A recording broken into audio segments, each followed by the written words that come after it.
말씀의 은혜로 함께 만드는 교회, 주님 기쁨의 교회, 주일 예배에 나오신 함께 하신 모든 분들을 주님의 이름으로 환영하고 축복합니다. 지난주 말씀이었죠. 우리 장인규 교수님께서 선포해 주셨던 당신의 이야기를 만들라 라고 하는 이 말씀을 통해서 하나님의 음성 앞에 그리스도인으로서 정체성을 다시금 점검하는 그러한 은혜가 있었습니다. 오늘도 그 은혜를 따라 주신 말씀이 기대가 되는데요. 우리에게 주신 하나님의 말씀은 빌립보서 1장 1절로 11절까지의 말씀입니다. 빌립보서 1장 1절로 11절까지의 말씀, 다 함께 교독하시되 마지막 절은 합독하여 함께 읽도록 하겠습니다. 그리스도 예수의 종 바울과 디모데는 그리스도 예수 안에서 빌립보에 사는 모든 성도와 또한 감독들과 집사들에게 편지하노니, 하나님 우리 아버지와 주 예수 그리스도로부터 은혜와 평강이 너희에게 있을지어다. 빌립보 성도들을 생각하며 간구하며 내가 너희를 생각할 때마다 나의 하나님께 감사하며 간구할 때마다 너희 무리를 위하여 기쁨으로 항상 간구함은 너희가 첫날부터 이제까지 복음을 위한 일에 참여하고 있기 때문이라. 너희 안에서 착한 일을 시작하신 이가 그리스도 예수의 날까지 이루실 줄을 우리는 확신하노라. 내가 너희 무리를 위하여 이와 같이 생각하는 것이 마땅하니 이는 너희가 내 마음에 있음이며 나의 매임과 복음을 변명함과 확정함에 너희가 다 나와 함께 은혜에 참여한 자가 됨이라. 내가 예수 그리스도의 심장으로 너희 무리를 얼마나 사모하는지 하나님이 내 증인이시니라. 내가 기도하노라 너희 사랑을 지식과 모든 총명으로 점점 더 풍성하게 하사 너희로 지극히 선한 것을 분별하며 또 진실하여 허물 없이 그리스도의 함께 날까지 읽습니다. 이르고 예수 그리스도로 말미암아 의의 열매가 가득하여 하나님의 영광과 찬송이 되기를 원하노라. 아멘. 할렐루야.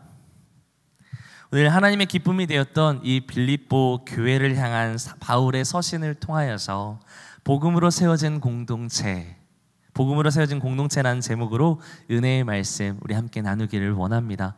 오늘 잠시 제가 떨리는 마음으로 말씀 위하여 예배 위하여 잠시 한 번 더 기도하겠습니다. 할렐루야. 살아계신 하나님 아버지 감사합니다. 오늘도 주실 말씀을 기대합니다. 인간의 연약함을 감추시고 하늘의 권세 있는 말씀이 선포되어지고 선포된 말씀 가운데 우리 청년들을 살리고 그들의 영혼이 그리스도께로 돌아오는 귀한 복음의 역사 보게 하여 주시옵소서. 하늘의 권세 있는 말씀들로 채우실 주님 영원토록 기대하고 또한 사모하오며 감사드리며 예수님의 이름으로 기도합니다. 아멘. 우리는 지난 한 달간 복음으로 승부하자라고 하는 이 슬로건을 따라서 구원의 기쁜 소식 되시는 예수 그리스도의 꿈을 꾸게 되었습니다. 그리고 그 구원을 향한 온전한 믿음을 따라 나의 삶의 항해를 시작하여서 내 인생의 최선의 삶을 통해서 최고의 해로 여겨주시는 하나님의 은혜를 우리는 경험했습니다. 그렇게 성경의 이야기에서만이 아닌 구원을 향한 나의 이야기를 우리는 지난 시간들을 통해서 그 은혜들을 경험했습니다. 그렇게 써내려간 복음을 통해서 우리 주님 기쁨의 교회가 특별히 오늘 예배에 참여하는 모든 청년부 가운데 오직 복음 안에서 세워지는 믿음의 공동체가 되기를, 새롭게 시작하는 우리 조이 청년부가 되기를 주님의 이름으로 소망합니다. 각각 우리가 속해 있는 모든 공동체에는 그 모임에 맞는 주제와 가치 그리고 목적들이 존재합니다. 그렇죠? 우리는 그 안에서 하나님께서 창조하신 질서대로 모든 곳에서 공동체를 이루면서 살아갑니다. 아무리 요즘 세대를 좀 지나긴 했지만 욜로 세대다, 혼술이다, 혼밥이다, 싱글을 주장하는 세대다, 비혼 세대다 라고 말을 하지만 특별히 코로나19로 인해서 누구를 만나는 것조차 힘들어진 세대가 되어져 버렸지만 그럼에도 불구하고 우리는 어디에서든지 공동체를 형성하며 살아갈 수밖에 없다는 거예요. 왜냐하면 하나님께서 공동체를 이루셨고 그렇게 우리를 창조하셨으며 그 가운데 우리는 서로에게 또한 누군가에게 사랑을 받고 사랑을 주는 존재로 지어졌기 때문입니다. 성삼위일체 성부, 성자, 성령의 이 공동체가 이 세상을 창조하여 공동체로 이 세상을 지으셨기 때문이다라는 겁니다. 그런데 우리가 흔히 공동체라는 말을 많이 쓰죠. 커뮤니티라는 말을 많이 씁니다. 그런데 공동체를 형성한다라는 말이 과연 무슨 말일까요? 우리가 공동체를 이루며 살아간다, 이게 무슨 말일까?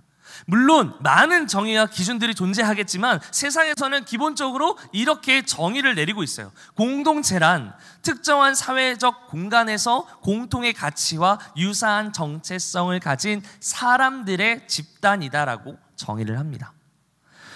그렇죠. 굳이 말하지 않아도 우리는 삶 속에서 그 정의대로 공동체를 실현해 가고 있습니다. 자신의 기준에 따라 기준에 맞는 특정한 관계, 특정한 사람들, 특정한 상황들 속에서 공통된 가치와 정체성을 가지기 위해서 노력하죠. 내가 속한 회사에서, 내가 속한 학교에서, 내가 속한 가정에서, 내가 속한 공동체에서 그 정체성에 맞게끔 같이 어울리려고 합니다. 그렇다면 성경에서 말하는 공동체란 어떤 의미를 가지고 있을까요? 세상에서 말하는 공동체가 아닌 성경에서는 과연 공동체를 뭐라고 정의하고 있을까? 그런 생각 해본 적 없으신가요? 성경에서는 도대체 공동체를 어떻게 설명하고 있을까? 물론 세상에 사람들이 말하는 대로 신앙 공동체, 우리가 속한 교회 공동체에는 분명한 정체성을 가진 사람들의 집단이 맞아요. 그런데요, 특별히 예수 그리스도의 사도된 바울이 교회의 하나됨을 위해서 기록한 에베소서 4장 4절의 말씀을 보면 교회의 정의, 공동체의 정의를 이렇게 말합니다. 제가 읽겠습니다. 몸이 하나요 성령도 한 분이시니 이와 같이 너희가 부르심의 한 소망 안에서 부르심을 받았느니라. 아멘. 그리고 이어지는 15절과 16절에서 또한 이렇게 기록하고 있어요. 오직 사랑 안에서 참된 것을 하여 범사에 그에게까지 자랄지라. 그는 머리니 곧 그리스도라. 오직 또한 그에게서 온몸이 각 마디를 통하여 도움을 받음으로 연결되고 결합되어져서 각 지체의 분량대로 역사하여 그 몸을 자라게 하며 사랑 안에서 스스로 세우느니라. 아멘. 즉 우리는 부르심의 한 소망을 따라 복된 소식인 예수 그리스도를 알고 그분의 사랑 안에서 자라며 순종의 실천을 통해서 한 몸을 이루는 공동체, 그게 바로 교회 공동체다라는 겁니다. 그런데요, 세상의 공동체와 조금 다른 점이 하나 있습니다. 그것은 특별한 자격은 필요하지만 그러나 누구에게나 열려있는 공동체다라는 겁니다. 다시 한번요, 우리는 세상 여느 공동체와 같이 특정한 집단으로 이루어져 있습니다. 그러나 다른 점은 무엇이냐? 누구에게나 열려있는 공동체다라는 겁니다. 세상에 속한 모든 공동체는 그 공동체에 속하기 위하여 필요한 자격 요건들을 갖춰야 할 기준들이 필요합니다. 그런데요, 에베소서에서 말하는 이 한 몸이라는 건 각각 다른 유대인들과 이방인들이 함께 교회에 모여있던 상황 속에서 전한 복음이었기 때문에 우리는 그저 예수 그리스도를 믿고 나의 주님, 나의 구주로 믿기만 하면, 그저 믿기만 하면 누구나 교회 공동체의 원이 될 수 있다라는 거예요. 그런데 이 땅에 있는 수많은 교회 공동체 중에서 여러분이 속한 교회 공동체는 어떤가요? 점검해 보셨으면 좋겠습니다. 내가 머물러 있는 이 교회 공동체는 어떤가? 정말 말씀대로 부르심의 한 소망을 따라서 예수 그리스도 안에서 자라고 먹고 마시며 풍성한 열매를 맺기까지 잘 자라고 있나요? 요즘 교회 청년들을 만나다 보면 자주 듣게 되는 질문이 하나 있습니다. 뭐냐면 약 6년 전이었던 것 같아요. 제가 중국 청도에서 사역을 마치고 한국으로 돌아왔을 때 함께 한국으로 귀국했던 청년이 있었습니다. 그 중국에서 유학 시절을 잘 마치고 나서 이제 한국에 돌아와 취직을 준비하고 여러 가지 삶을 준비하다가 저에게 다가와서 교회를 추천해달라고 이야기를 했습니다. 한국에 어디도 교회를 속해본 적이 없기 때문에 중국에서만 어렸을 때부터 살았기 때문에 아무 지식도 없는 거예요. 그래서 교회를 추천해 주십시오 목사님라고 말했습니다. 그러면서 자신은 모든 게 괜찮다, 어느 교회든 괜찮다라고 말했습니다. 그러면서 이렇게 말하는 거예요. 일단 좋고 건강한 공동체여야 됩니다. 청년들이 많았으면 좋겠어요. 아직 싱글이었기 때문에 자매들도 좀 있는 그런 공동체였으면 좋겠습니다. 활동할 수 있는 여러 가지 프로그램들이 많이 있었으면 좋겠습니다. 그러나 구체적으로 저의 삶을 물어보지는 않는, 그냥 속할 수 있는 공동체였으면 좋겠습니다. 예배도 풍성했으면 좋겠습니다. 여러 가지로 다채로웠으면 좋겠습니다. 그런데요, 우리는 어떤가요? 교회를 선정할 때, 아니 내 주변의 친구나 연인, 지인들을 전도할 때, 교회를 추천할 때 이런 여러 가지 기준들을 잘 따져보면서 정하려고 하고 있지는 않나요? 때로는 그 공동체가 이단은 아닐까 염려하면서 말이죠. 좋아요. 다 좋습니다. 믿음의 생활을 이어가야 하는 곳이기 때문에 신중하게 따져보는 것 너무나도 귀한 것입니다. 그런데요, 저는 조금 더 깊이 들어가고 싶어요. 나는요, 오늘 이 말씀 앞에 서 있는 나는요, 교회의 머리가 되신 예수 그리스도를 따라서 우리의 몸이 하나님의 거룩한 성전이 된 우리는 어떤 교회냐라는 겁니다.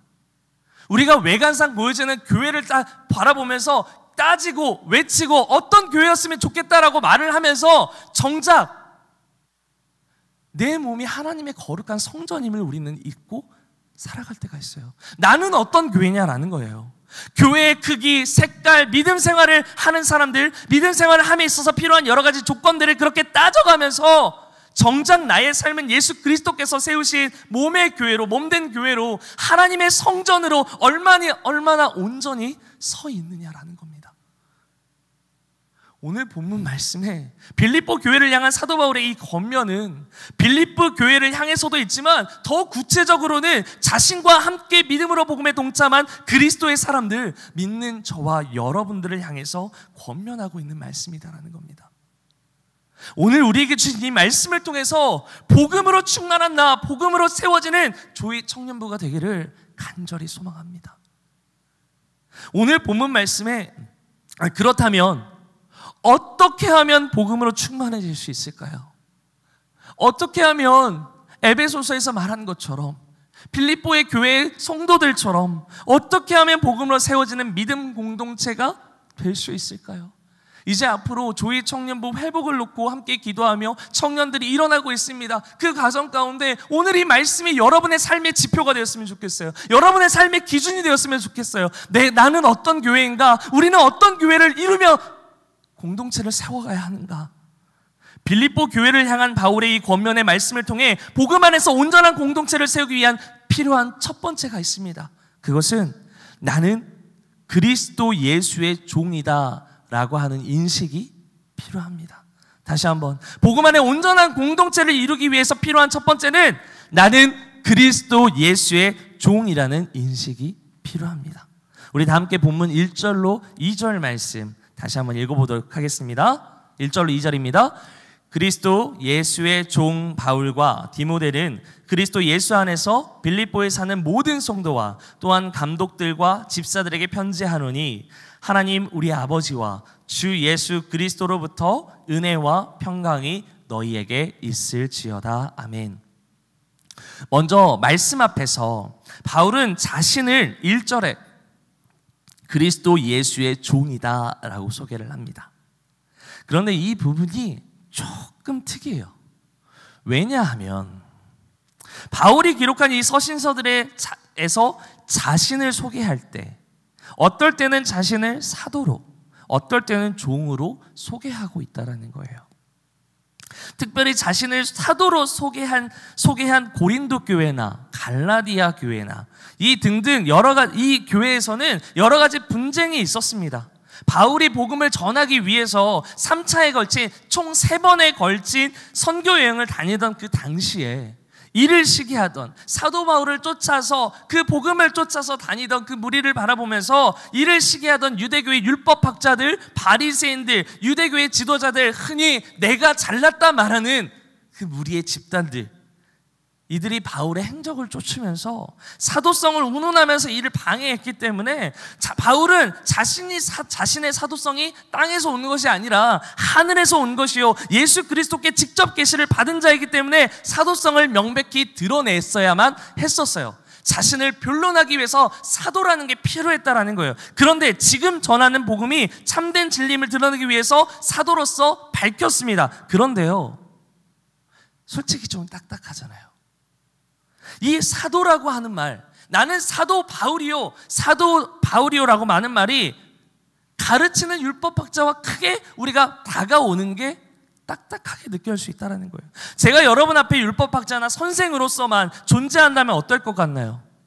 좋은 말씀이겠거니 할 수는 있을 겁니다. 그러나 진정으로 마음을 나누고 기쁨과 슬픔을 나누기에는 조금 거리감이 있다는 거예요. 제가 예전에 초등부 사역을 했을 때 그런 적이 있었어요. 처음에 온누리 교회에서 사역을 처음 감당했을 때 초등부를 감당했습니다. 근데 그때 정장을 첫날 정장을 딱 입고 갔어요. 그랬더니 아무것도 하지 않았는데 애들이 저에게 다가오질 않는 거예요. 그 다음 주에 청바지에 정말 프리하게 갔습니다. 그렇다고 막 찢어진 청바지 이런 건 아닌데 정말 편안하게 입되 간편하게 그리고 점잖하게 입고 갔습니다. 근데 애들이 서스럼 없이 제게 다가오는 걸 봤습니다. 그 비유에서 본 것처럼 우리는 딱딱한 분위기, 딱딱한 이미지로서 선생으로서만 다가간다면 우리의 삶과 우리의 슬픔들을 함께 나누기에는 부족함이 있을 거라는 거예요. 그래서 바울은 이 빌립보 성도들에게 보내는 편지에서 자신을 종으로 표현하고 있다는 거예요. 사도가 아닌 종으로.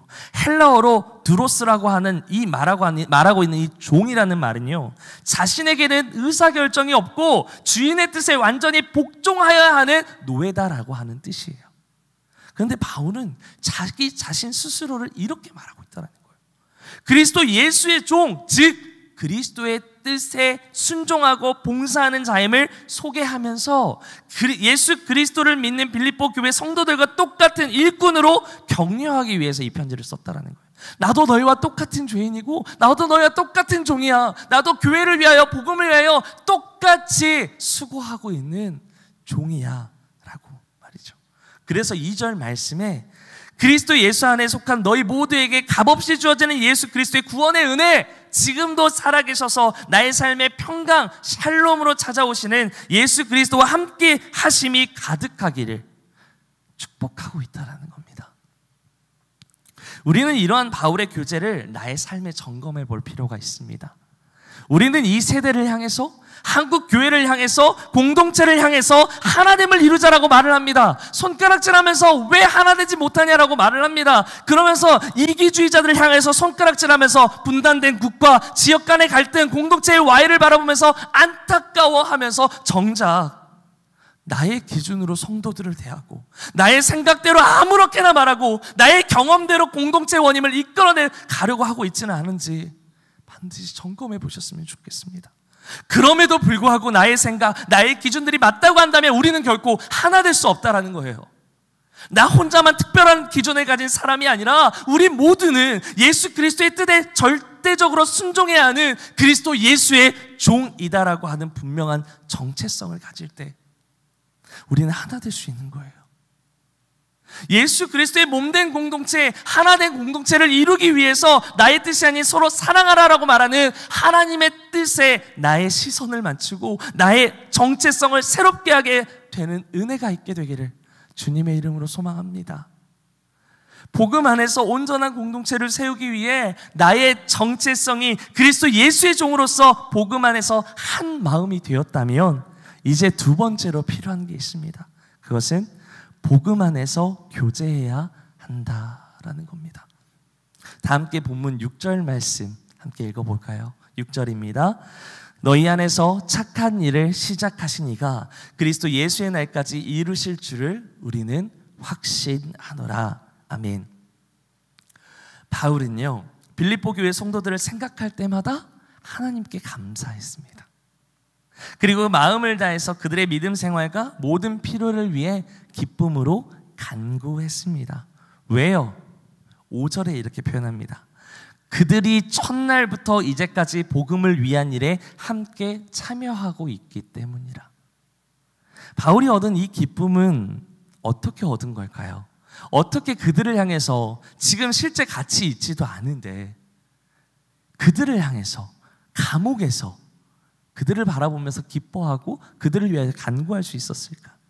바울이 빌립보 교회 교인들을 만나 교제한 첫날부터 자신이 감옥에 투옥되어 편지를 보내는 지금 이 순간까지 정말 많은 일들이 있었을 거예요.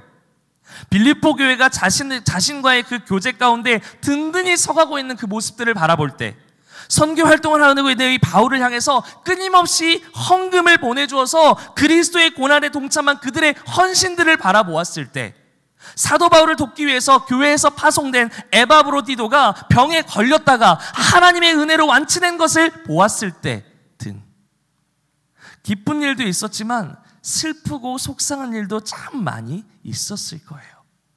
그러나 바울은 늘 그들을 생각할 때마다 기쁨으로 항상 간절히 기도하고 구했다라는 거예요.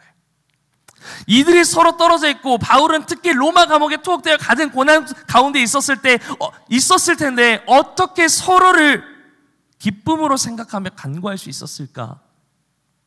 바울이 늘 복음 안에 거하고 있었기 때문입니다. 그리고 빌립보 성도들 역시 그 복음의 가치를 잘 알고 있었기 때문입니다. 그렇기 때문에 6절의 말씀처럼 우리 안에서 착한 일을 시작하신 이가 그리스도 예수의 날까지 이루실 것을 확신할 수 있었던 거예요. 보이지 않아요. 함께 지금 사역하고 있지 않습니다. 그러나 이제까지 복음을 위하여 복음을 참여하는 일에 함께 노력했고 함께 수고했고 함께 헌신했기 때문에 어디에 있든지 어느 곳에 있든지 그리스도 예수의 복음을 증거하는 일에 최선을 다하며 살아가고 있겠구나. 비록 힘든 일, 슬픈 일, 고난스러운 일이 있겠지만 그럼에도 불구하고 나를 위하여, 서로를 위하여 기도하고 있겠구나 하면서 말이죠. 예수 그리스도 안에 거하기 위해 늘 말씀과 기도로 자신을 무장했던 바울이었기 때문에 빌립보 교회에서 늘 예배를 드리며 예수 그리스도를 찾는 자들이었기 때문에 그들은 만세 전부터 선택하셔서 구원의 역사를 시작하신 하나님의 아들 예수 그리스도께서 가장 탁월한 은혜의 역사를 지금 이 순간 우리의 삶 속에 써 나아가고 계시고 마지막 순간 예수 그리스도의 재림의 때까지 끝까지 견인해 가실 것이라는 것을 확신할 수 있었던 거예요. 이처럼 우리는 복음 안에서 교제할 때 서로를 향한 굳건한 믿음을 소유할 수 있습니다. 그리스도를 바라봐야 합니다. 서로 사랑하라. 이 그리스도의 그 참된 복음이 우리 안에 있을 때 그 복음으로 함께 헌신하며 함께 희생하며 함께 교회 공동체를 만들어갈 때 우리가 어느 곳에 있든지 우리는 서로 신뢰하며 그리스도 안에서 잘할 수 있습니다. 조금만 나의 입맛에 안 맞다고 해서 나의 같은 몸의 지체인 청년을 멀리하고 상처 주는 말을 하고 자신의 기분과 감정에 따라서 신앙생활을 한다면 결코 이러한 교제는 이루어질 수 없다라는 거예요. 분명한 것은 우리가 세워야 할 분명한 목표는 무엇이냐? 복음 안에서 교제하는 교회 공동체가 되는 거예요. 예수 그리스도의 복된 소식이 우리 가운데 소망함으로 있다면 우리의 생각과 기준에 설령 맞지 않는다 할지라도 우리의 생각과 기준이 조금 못 미치면 어떻습니까? 그럼에도 불구하고 복음 안에 교제하고 있다면 우리는 상대방을 이해할 수 있게 됩니다. 그리고 그 상대방 안에서 일하실 예수 그리스도의 구원의 역사를 기대하게 되는 거예요.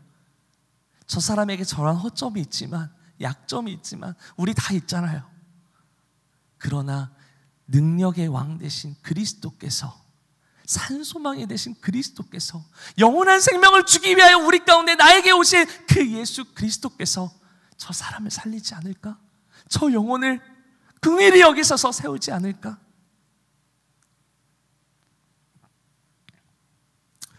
사랑하는 청년 여러분, 서로에 대해서 왜 우리가 서로 상대방을 바라볼 때 기대감을 많이 보시나요?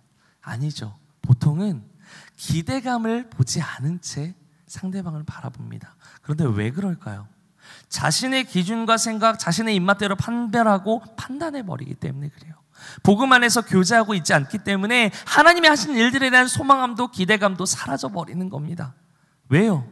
기대하며 삶을 살아내기엔, 기대하면서 서로의 이야기를 나누기엔 리스크가 너무 클 것 같아서 나의 어려움들, 나의 연약함들을 드러내야 하는데 함께 나눠야 되는데 이것을 통하여서 다가올 여러 비난과 조롱의 소리가 내게 다가올까 봐, 그것이 나의 약점이 될까 봐 현실에 안주하고 싶어하는 마음, 그러한 마음 때문 아닌가요? 때로는 나의 연약함이 치부가 될까 봐 염려와 두려움이 나를 감싸지는 않나요? 그렇기에 더욱 복음 안에서 교제해야 하는 것입니다. 우리 모두는 예수 그리스도의 종이에요. 그리고 그 안에서 판단하는 것이 아니라 예수 그리스도께서 구원을 이루어 가실 것을 기대하고 소망함으로 서로 간구하는 교회 공동체가 되어야 합니다.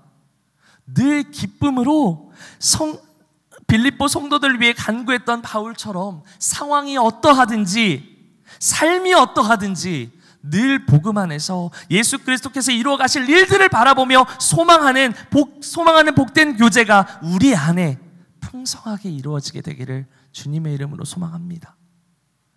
복음 안에서 온전한 교회 공동체를 이루기 위해 필요한 마지막이 있습니다. 복음 안에 교제함으로 같은 뜻, 같은 마음이 되었다면 이제 마지막으로 예수 그리스도의 심장으로 서로 기도해야 합니다. 마지막으로 필요한 세 번째는 예수 그리스도의 심장으로 서로 기도해야 한다는 겁니다. 다 함께 8절 말씀 함께 읽겠습니다. 8절입니다. 내가 예수 그리스도의 심장으로 너희 무리를 얼마나 사모하는지 하나님이 내 증인이시라. 아멘. 사실 우리가 서로를 위하여, 공동체를 위하여 기도할 때 우리는 보통 이렇게 어떻게 기도하죠? 무작정적인 기도, 아무런 의미 없는 기도를 서로를 위해서 기도할 때가 있음을 간혹 보게 됩니다. 기도의 시간이 조금만 길어지면 도대체 내가 뭘 위해서 기도해야 하지? 막연한 생각이 들 때도 있습니다. 그런데 이러한 막연한 기도는 사실 서로를 위해서, 물론 하나님이 받으시기 때문에 그 또한 중요하고 그 또한 소중한 것이지만 사실 그거보다 더 큰 기도가 있습니다. 그럼 우리는 어떻게 기도해야 될까? 어떻게 구체적으로 기도해야 할 것인가?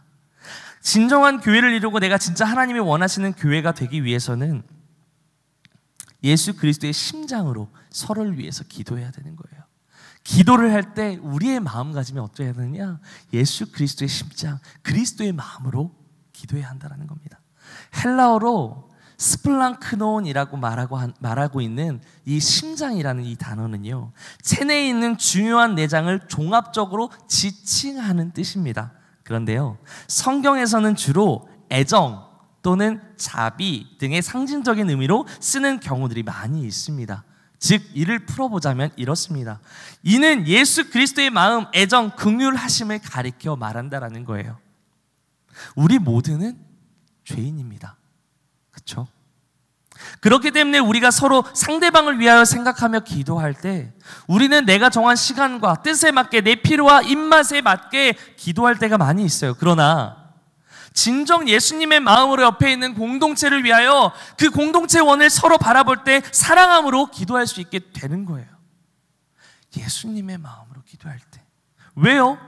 이것이 죄인된 우리를 살리시기 위하여 몸소 육신의 몸을 입고 오신 이 땅에 와 십자가에 달려 죽으신 예수 그리스도의 긍휼하심이요 구원을 향한 하나님의 크신 사랑이기 때문입니다. 이 마음을 붙들고 서로를 위해 기도하는 우리 모두가 되기를 주님의 이름으로 소망합니다. 그러한 교회, 그러한 공동체, 그러한 조이 청년부가 되기를 주님의 이름으로 소망합니다. 요한복음 15장에 보면 이런 말이 있습니다. 포도나무와 가지의 비유가 나옵니다. 여기 이 비유처럼 우리의 포도나무 대신 예수 그리스도 안에 우리는 붙들려 있을 때 그 은혜와 긍휼하심이 내게 공급원이 되어서 또 다른 생명을 낳는 열매를 맺게 됩니다. 중요한 것은 결코 우리의 힘으로 할 수 없다는 거예요. 복음 안에서 교제하며 예수 그리스도의 마음으로 기도해야 하는데 결코 우리의 힘으로는 할 수 없습니다. 그러나 예수 그리스도의 심장이 있다면 서로 사랑할 수 있습니다. 그리스도 예수의 마음으로 충만하다면 합력하여 주님의 선하신 능력으로 채워지는 믿음의 공동체가 될 수 있습니다. 그 마음으로 기도해야 합니다. 단지 내가 잘 되기만을 위해서 교회 다니는 것이 아니라 나와 마음이 같은 사람들끼리만 모여서 마음을 공유하는 것이 아니라 끼리끼리 모여서 간구하는 것이 아니라 모든 이를 사랑하시사 오늘도 병들어 위로가 필요한 자, 마음이 다친 이른 양 한 마리를 구원하시기 위해서 오늘 또 찾아 헤매시는 예수 그리스도의 마음으로 기도하고 사랑함으로 복음으로 세워진 참된 공동체를 이루는 조의 청년부가 되시기를 주님의 이름으로 간절히 소망합니다. 이제 말씀 맺겠습니다. 우리는 오직 복음으로 세워지는 교회가 되기 위하여 종의 마음을 품고 생명을 살리는 복음, 그 복음을 전하는 일에 하나가 되어서 같은 마음으로 서로를 위해서 기도해야 합니다. 그럴 때 우리는요, 온전한 삶의 예배의 회복, 공동체의 회복, 복음으로 세워진 믿음 공동체가 될 수 있습니다. 오늘 이 말씀을 여러분의 마음 가운데 새기셨으면 좋겠습니다. 과연 나는 어떤 교회인가? 과연 나는 어떤 마음으로 교회 공동체를 이루어가기를 원하는가? 과연 내가 속한 공동체에서 나는 어떤 마음으로 그들을 섬기려고 하고 있는가? 나의 기준인가요? 나의 판단인가요? 제가 계속해서 사역을 감당하면서 최근에 저에게 이 말씀을 묵상하면서 주셨던 마음이 있었습니다. 제가 작년 2월 달에 결혼을 하고 나서 특별히 더 많이 관심을 갖게 된 분야가 있습니다. 그 분야가 어디냐? 자녀의 양육에 대한 부분이었어요. 이제 곧 저희 아내가 5월 달에 출산을 앞두고 있습니다. 그러면서 태명이 일회인데 우리 일회를 바라보면서 앞으로 이 자녀를 어떻게 키워야 할까 정말 많이 고민하고 더 많이 솔로였을 때보다 더 많이 고민을 하고 관심을 갖게 되었습니다. 최근에 TV를 보았던 한 프로그램 중에 이런 프로그램이 있더라고요. 금쪽 같은 내 새끼. 혹시 보셨을지 모르겠는데 이 프로그램을 제가 가끔 한 번씩 찾아보게 되는데 이 프로그램에는 오은영 박사님이라고 하는 이 박사님이 나오면 전문가가 나와서요, 이 자녀를 어떻게 키워야 할지, 어떻게 키워야 할지, 이 자녀가 무엇이 불편하고 필요한지 그 가정의 솔루션을 정해줍니다. 근데 그 프로그램들을 바라보면서 이 아이의 아픔들을 바라보면서 마음이 너무 슬픈 거예요. 너무 아픈 거예요. 정말 우리가 사역을 감당하면서 계속해서 고아와 과부를 돌보아야지, 예수 그리스도의 마음으로 내게 맡겨진 청년들을 품어야지, 그들의 아픈 마음들을 품고 기도해야지 라고 말을 하면서 기도합니다. 그런데 그 과정 가운데 최근에 있었던 일이었죠. 정인이 사건이 있었습니다. 혹시 기억하실 텐데 아동 학대 사건이었어요. 근데 더 충격적이었던 건 그 아이를 입양한 부모님이 목회자의 가정이었다라는 거예요. 같은 목회자로서 마음이 너무 슬픈 거예요.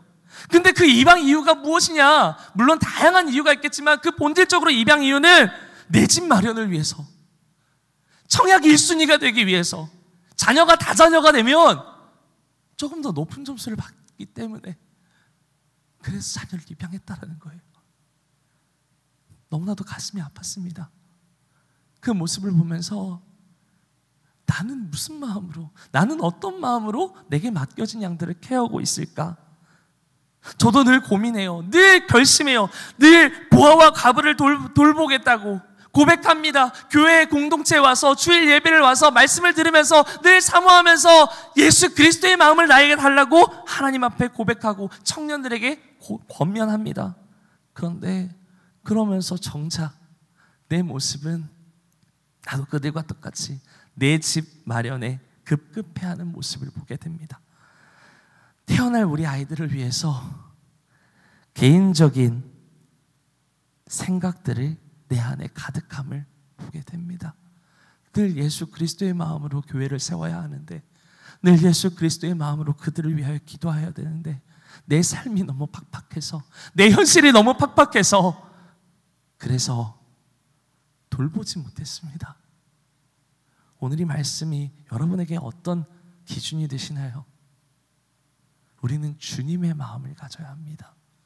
하나님 아버지의 마음을 품고 서로를 돌보며 그 안에서 교제하며 기도해야 합니다. 오늘 이 말씀을 가지고 우리 잠시 찬양하고 기도하기를 원하는데요. 주님의 마음을 가진 자라고 하는 찬양입니다. 이 찬양의 가사가 여러분의 삶에 나의 마음을 그리스도께로 그리고 공동체로 다시 한번 이끄는 복된 음성이 되기를 원합니다. 저와 함께 찬양한 후에 이 말씀을 놓고 함께 기도하기를 원합니다.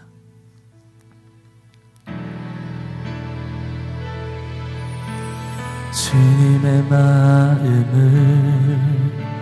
주님의 심장을, 주님의 시선을 가진 자, 상한 갈대와 꺼져가는 등불을 외면하지 않을 자 누구인가. 주님의 눈물을, 주님의 눈물을, 주님의 아픔을, 주님의 애통을 가진 자, 이 땅을 향하신 주님의 마음을 가진 자 누구인가, 누구인가. 주님의 성령 부어주소서. 그는 마음 채하시고 이 땅을 향한 주의 애끓는 마음 부사 무너진 교회 회복시키고 주 오실 길 예비하는 하나님의 사랑, 그 마음 가진 자, 예수님의 마음에 합한 자로 세워주소서.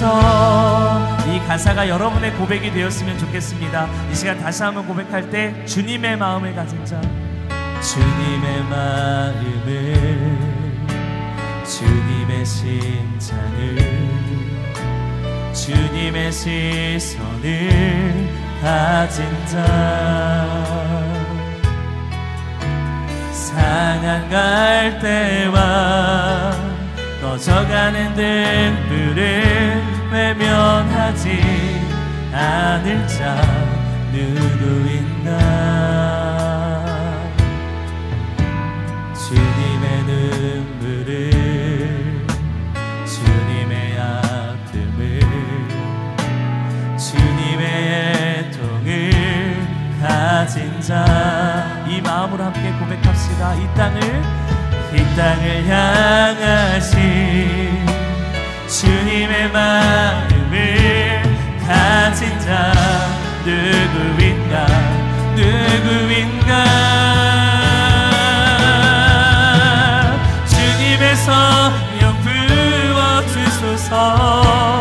그는 마음 채하시고 이 땅을 향한 주의 애끓는 마음 부사 무너진 교회 회복시키고 주 오실 길 예비하는